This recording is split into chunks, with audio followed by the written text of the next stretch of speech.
যখন ইন্তিকাল করলেন হযরত বেলাল মদিনা থেকে শাম দেশে সফরের জন্য রওনা হইলেন। শাম দেশে চলে যাইবি।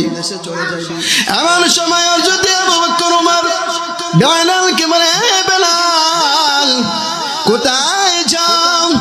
তোমার বিছানা পত্রগুলা জমাইয়া তুমি কোথায় যাইতেছ? বেলাল বলে, যে জমিনের মধ্যে আল্লাহর নবী নাই। قل إن كنتم تحبون الله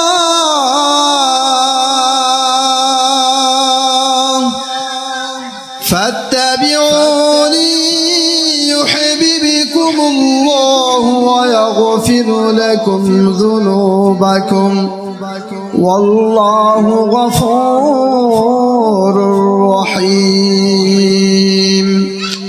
وقال تعالى وما أرسلناك إلا رحمة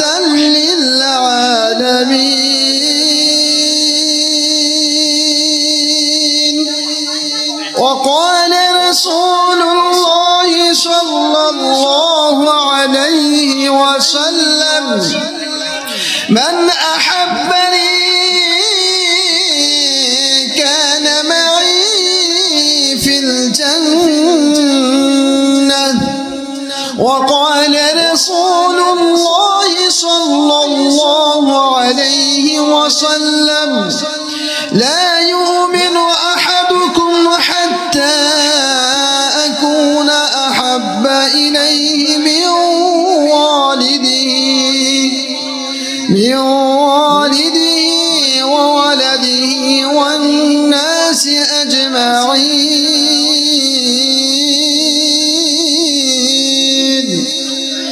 أو كما قال النبي عليه الصلاة والسلام.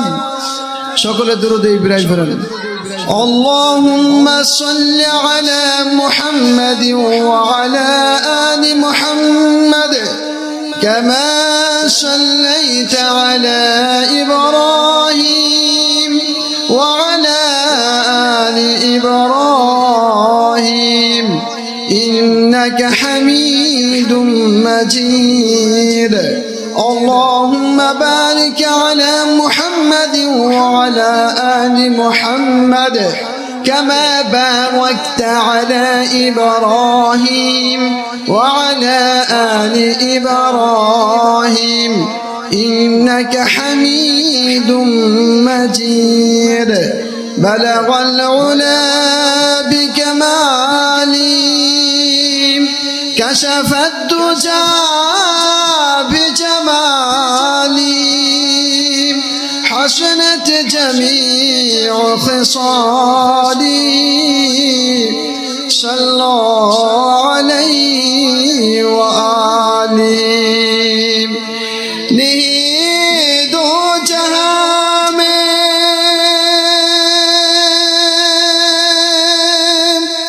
مثال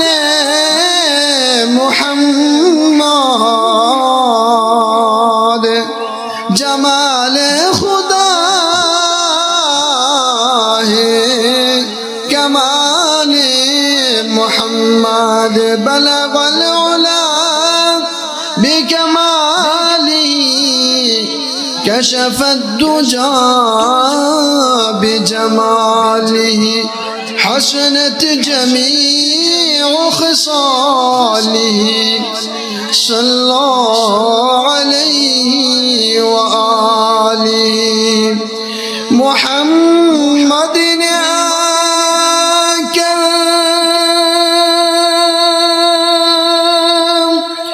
غفر کو مٹایا غفر کو مٹا دو صداقت بتایا. بلغ العلا بكماله كشف الدجى بجماله حسنت جميع خصاله صلى عليه وآله لا إله إلا الله لا إله إلا الله لا إله إلا الله لا إله إلا الله لا إله إلا الله لا إله إلا الله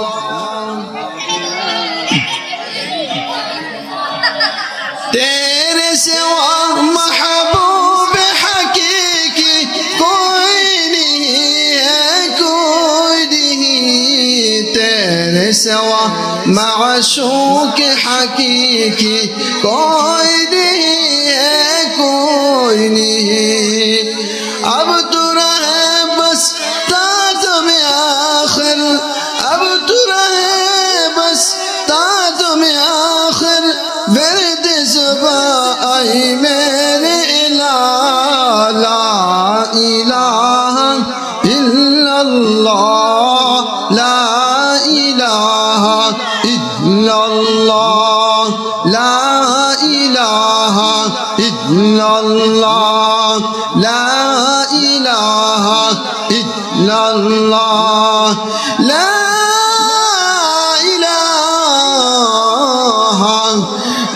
الله محمد رسول الله صلى الله عليه وسلم কামরুল আলম হাফিজিয়া মাদ্রাসা ও ইতিমখানা লিল্লা বোর্ডিং ও পাবনা হাউসগুলির উদ্যোগে প্রথম বার্ষিক ওয়াজ মাহফিলের আজকের 14 জন সভাপতি সাহেব দিগার হযরত উলামায়ে কেরাম মুরব্বী বাবারা যুবক ভাইয়েরা পর্দানিশী মা ও বোনেরা আল্লাহ সুবহানাহু ওয়া তাআলা আমাদেরকে পবিত্র কোরআন তাফসীর মাহফিলের শোনার ব্যবস্থা করে দিয়েছেন এই জন্য আমরা খুশি না বেজার আমরা খুশি নি আর এটা এমন একটা প্রতিষ্ঠানের মাহফিল যেই মাহফিলের জন্য যেই মাহফিলের সাথে যে প্রতিষ্ঠানের সাথে স্বয়ং বিশ্ব নবী মুহাম্মদুর রাসূলুল্লাহ সাল্লাল্লাহু আলাইহি সাল্লামের জীবনে জড়িত ঠিক না বেঠিক কারণ এই প্রতিষ্ঠানটার নাম দেওয়া হয়েছে হাফিজিয়া মাদ্রাসা ও ইতিমখানা আমার নবী ইতিম ছিল না নবী ইতিম ছিল তো তাহলে বোঝা গেল নবী যেহেতু ইতিম ছিল ওই মাদ্রাসার মধ্যে যে সমস্ত ইতিম ছেলেরা লেখাপড়া করে আর যারা ওই ইতিম ছেলে সন্তানদেরকে মহব্বত করবে আদর করবে স্নেহ করবে মমতা করবে খানার ব্যবস্থা করে দিবে তাদের ভরণ পোষণের ব্যবস্থা করে দিবে নবী আলাইহিস সালাম বলেন আমার উম্মতেরা শুনো তারা তো ইতিমদেরকে লালন পালন করলো না তারা স্বয়ং আমি নবী ইতিমকে যেন লালন পালন করলো সুবহানাল্লাহ এই জন্য এই মাদ্রাসার প্রতি সকলেই সুনজরের দিক দিয়ে তাকাইতে হবে সুনজরে তাকাইতে হবে এই মাদ্রাসার প্রতি সকলেই স্নেহ মমতা থাকতে হবে আমার পরিচয়টা বলি আমি ব্রাহ্মণবাড়িয়া থেকে আসছি মাদ্রাসার যিনি শিক্ষক মাওলানা রুজিদুল ভাই অত্যন্ত মহব্বতের মানুষ আদবওয়ালা মানুষ আখলাকওয়ালা মানুষ অত্যন্ত ভালো মানুষ। উনি আমার সাথে কথা বলছে ফোনে, ওনার কথাতে আমি বুঝতে পেরেছি যে আসলে লোকটা খুব সহজ সরল ভালো মানুষ। হযরতের মাধ্যমে আমি এখানে আসছি। আল্লাহ তাআলা যদি তৌফিক দেয়, আপনাদের দোয়ায় মুখতাসার কিছু আলোচনা করব। সকলেই মনোযোগ সহকারে আলোচনাটা শোনার চেষ্টা করবেন। নবী আলাইহিস সালাম বলেন, আল্লাহর নবী সাল্লাল্লাহু আলাইহি সাল্লাম বলেন, কুল্লু মাউলুদিন ইউলাদু আলাল ফিতরাতি ফাআবাওয়াহু ইউহাফিদানিহি ওয়া ইউনাসসিরানিহি ওয়া ইউমাজ্জিসানিহি। নবী আলাইহিস সালাম এই হাদিস শরীফের মধ্যে বলেন, প্রতিটা ছেলে সন্তান এই দুনিয়াতে জন্মগ্রহণ করে মুসলমান হয়ে মানুষের মতো মানুষ হয়ে, প্রতিটা ছেলে সন্তান এই দুনিয়ার মধ্যে জন্মগ্রহণ করার পরে ওই ছেলেটাকে কোনো মা বাপ তাকে মূর্তি পূজক বানায়, কোনো মা বাপ তাকে সূর্য পূজক বানায়, কোনো মা বাপ তাকে মাজার পূজারী বানায়, কোনো মা বাপ তাকে ইহুদি বানায়, কোনো মা বাপ তাকে নাস্তিক বানায়, কোনো মা বাপ তাকে হিন্দু বানায়, কোনো মা বাপ তাকে খ্রিস্টান বানায়। নবী আলাইহিস সালামের এই হাদিসে বলা হয়েছে যে বুদ্ধ, খ্রিস্টান, হিন্দু যত প্রকারের ধর্মের লোক আছে, ওই ধর্মের মধ্যে যখন কোনো সন্তান দুনিয়াতে আগমন করে, ওই সন্তানটা ইসলামের উপর ঈমানের হালতে, মুসলমানের হালতে দুনিয়াতে জন্মগ্রহণ করে। সুবহানাল্লাহ। তাহলে বোঝা গেল ছেলে সন্তানদেরকে খারাপ বানানোর পিছনে, ছেলে সন্তানদেরকে ভুল ধর্মে অন্য ধর্মে নেওয়ার বিপরীতে পিছনে মা বাবাদের কি আছে? মা বাবাদের ভুল ডিসিশন আছে। মা বাবাদের চেষ্টার মাধ্যমেই ওই ছেলে সন্তানটা ভালো হয়, আবার ওই ছেলে সন্তানটা কি হয়? মোরা হয়, খারাপ হয়। এই জন্য ছেলে সন্তানদেরকে যদি আপনি ভালো বানাইতে চান, এটা একমাত্র কওমি মাদ্রাসার বিকল্প আর কোনো পথ নাই। যদি ছেলে সন্তানদেরকে ভালো বানাইতে চান, সৎ বানাইতে চান, চরিত্রবানওয়ালা বানাইতে চান, ছেলে সন্তানদেরকে যদি গাঁজা, মদ, ইয়াবা থেকে, ফিঞ্চি থেকে, ছেলে সন্তানদেরকে যদি জিনা নামক খারাপ কাজ থেকে, যত প্রকার খারাপ কাজ আছে সমস্ত খারাপ কাজ থেকে যদি ফিরাইতে চান, তাহলে ছেলে সন্তানদেরকে ইসলামী শিক্ষা দিতে হবে। ঠিক না বেটি? আর ওই ইসলামী শিক্ষা কোথায় দেওয়া হয়? এই ইসলামী শিক্ষা রায়ের বাজার পাবনা হাউস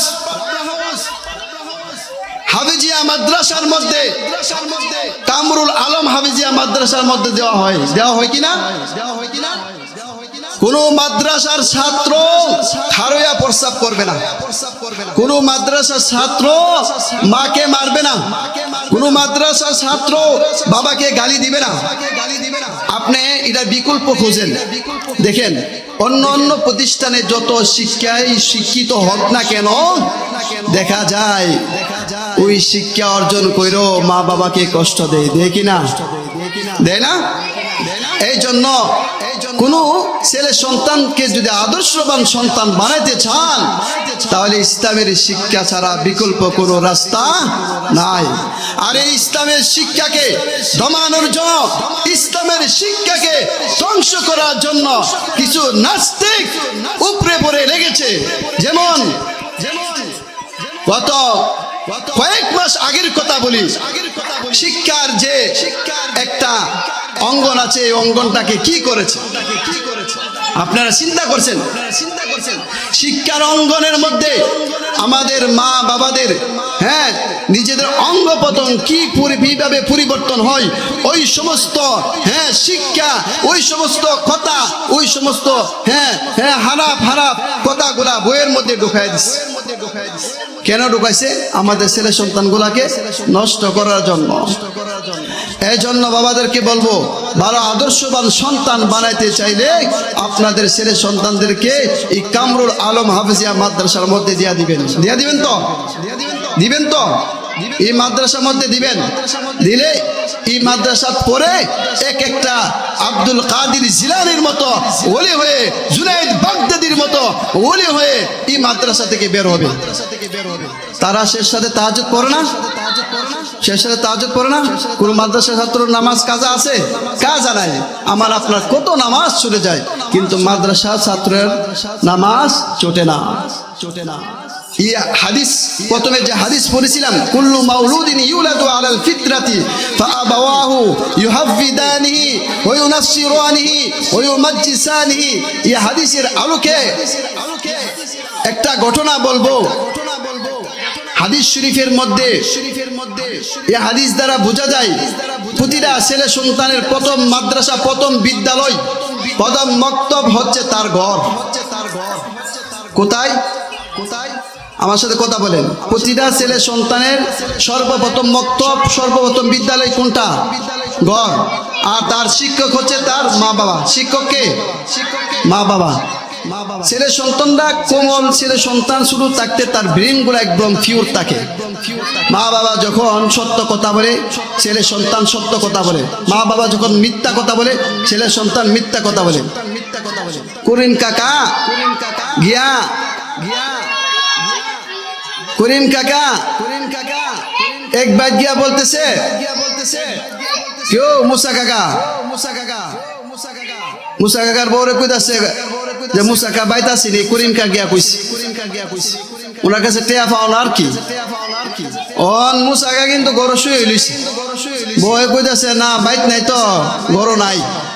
এই যে মিশা কথাটা কইল স্বামীরে বাঁচানোর জন্য, এই ছোট সন্তানটা দেখছে না, দেখার পরে এই সন্তানটা মিথ্যা কথা শিখছে।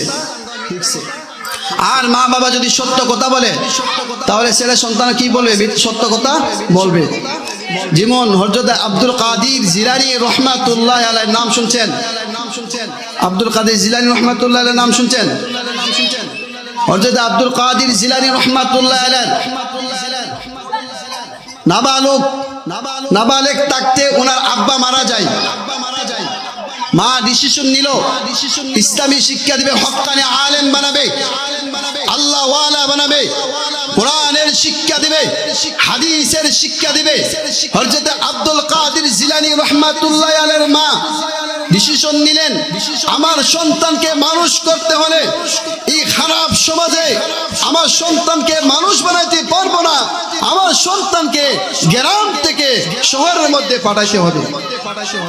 আব্দুল কাদের জিলানী রহমাতুল্লাহ আলাইহি ওনার আম্মা তখন সমস্ত সম্বল গুলা বিক্রি করে 40টা দিনার উনি অর্জন করলেন। 40টা দিনার ওই সন্তানের আস্তির নিচে সেলাই করে দিয়া দিলেন। আস্তির নিচে, এই যে ভূগোলের নিচে পকড় থাকে না, ছোট পকড়ের মধ্যে 40টা মুদ্রা দিলেন, স্বর্ণের মুদ্রা। কয়টা মুদ্রা? 40টা মুদ্রা। আর মা বলল, বাবা কখনো তুমি মিথ্যা কথা বলবা না। তখন এই নাবালক যুবক কাফেলার সাথে যে শিক্ষা অর্জন করতে গিয়েছিল, কিসের সময় হয়েছিল জানেন তো আপনারা? কিসের সময় হয়েছিল? ডাকাইতের সময় হয়েছিল।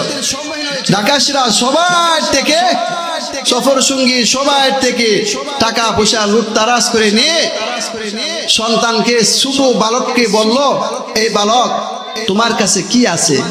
বালকটা পটফট করে বলে দিল, আমার আস্তির নিচে, আমার ভূগোলের নিচে 40টা মুদ্রা আছে। তখন এই ডাকাত বিশ্বাস করতে পারে নাই, বলতেছে তুমি কি মস্কারি করতেছো? তোমার কাছে 40টা ছোট ছেলে, তার কাছে 40টা মুদ্রা আছে। ওই ডাকাত নেয়া ডাকাতের সর্দারের কাছে দিল, ইয়া বলতেছে জাহাপনা আমার কাছে 40টা স্বর্ণের মুদ্রা আছে। তো এই 40টা স্বর্ণের মুদ্রা কথা বলার পরে ডাকাতের সর্দার বলে, তুমি তো মিথ্যা কথা বলতে পারতে, মিথ্যা কথা কেন বলো নাই? বলে জাহাপনা আমার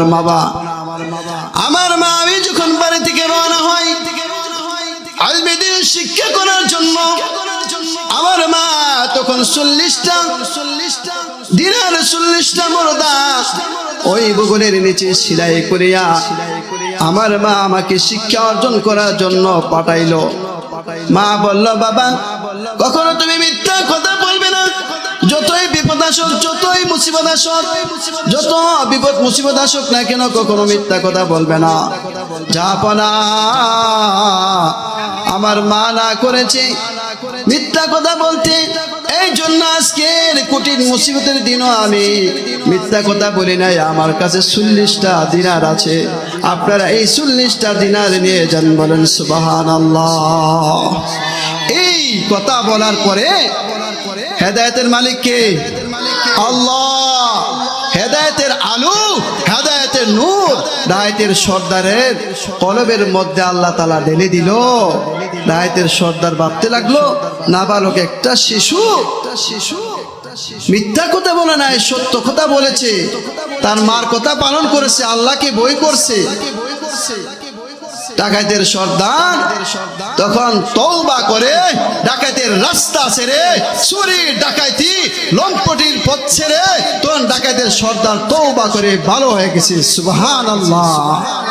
তাহলে সন্তানদেরকে যখন ভালো শিক্ষা দিবেন তখন এই সন্তানরা ভালো শিখবে, আর খারাপ শিক্ষা দিলে খারাপ হবে। এই জন্য প্রতিটা ছেলে সন্তানদেরকে 3টা শিক্ষা দেন। এই 3টার উপর আমি মুখতাসার আলোচনা করব, আলোচনা করে আমার আলোচনা শেষ করে দিব। এর মধ্যে 1 নম্বর হচ্ছে নবীর মুহাব্বত। কার মুহাব্বত? নবীর মুহাব্বত, নবীর ইতাআত, নবীর অনুসরণ। এখন আমরা সবাই নবীর মুহাব্বত করি, কিন্তু কামরুল আলম মাদ্রাসাকে আমরা মুহাব্বত করি না। নবীর মুহাব্বতটা পরিপূর্ণ হলো না অপূর্ণাঙ্গ হয়ে গেল?